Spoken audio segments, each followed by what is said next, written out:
Incroyable, mais vrai, les amis, tous les abonnés qui sont ici, c'est des chiffres vraiment qui donnent des mots de tête pour certains d'entre nous qui sont à la recherche de l'argent. Bon, à la recherche de l'argent dignement, pas à la recherche de l'argent pour faire des femmes, femmes, hommes, hommes. Vous avez bien compris cela parce que l'actualité aussi au Cameroun aujourd'hui, c'est cette vlogueuse-là qui a été attrapée main dans le sac en train de pratiquer les choses contre nature. Cette fois-ci, les amis, c'est Céline Dion. On parle de Céline Dion.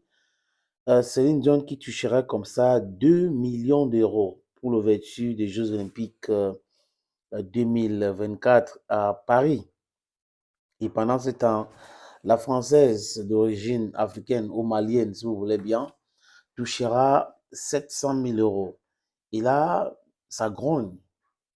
Certaines fans de Ayama Kamora pensent que elle est elle n'est pas traitée à sa juste valeur, que c'est un manque de respect pour elle qui est l'artiste francophone féminine la plus écoutée au monde.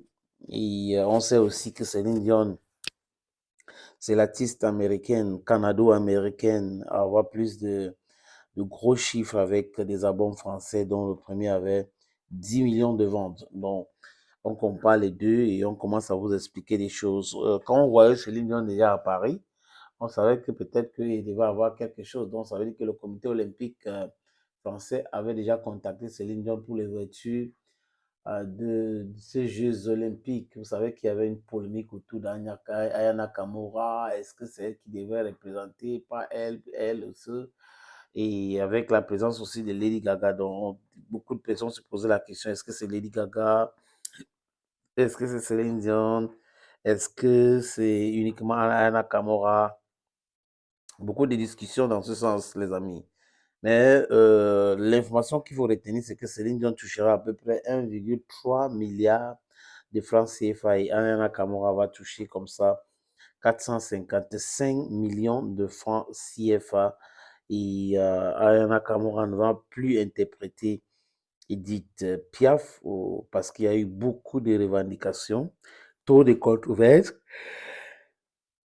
Elle sera là, elle va prester avec les autres. Mais bon, c'est pas nouveau, hein. Ça, c'est l'attitude franco-française.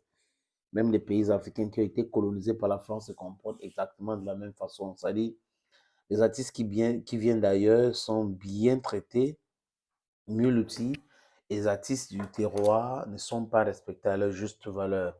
C'est comme ça la France. Donc, cette France qui prêche, qui donne cet exemple, cette France aussi, qui a colonisé les pays africains et qui a mis ces genres d'attitudes dans leur tête. Et peut-être que en ce qui concerne le comité olympique français, on s'est dit, il y avait eu trop de controverses autour d'Ayana Kamura. D'ailleurs, elle est malienne, elle est même africaine et tout. Mais elle a la nationalité française, elle est française et c'est la chanteuse française la plus écoutée au monde entier. Maintenant, les autres polémiques sont inutiles. Jusqu'à présent, il n'y en a pas encore l'autre. C'est Ayana Kamura, acceptée comme ça. Elle a du talent, elle mérite le respect de tout le monde, la classe politique, la classe de showbiz, la classe médiatique. Tout ce monde-là devrait respecter le talent d'Ayana Kamura. Ils sont prompts à faire des polémiques inutiles. Alors là, si ça concerne leurs propres artistes, ils vont commencer à pleurnicher. Oh, on a fait ça, on a fait ça. Mais ce sont des premiers à monter des signes de division quand ça concerne certains artistes africains. Mais bon, les amis, il dit encore, Ayana Kamura est très écoutée. C'est pas moi qui le dis. Il y a certains médias qui ont commencé à non, elle n'est plus la plus écoutée. Qui est la plus écoutée? Qui? Aujourd'hui, les amis. Il faut respecter Ayana Kamura.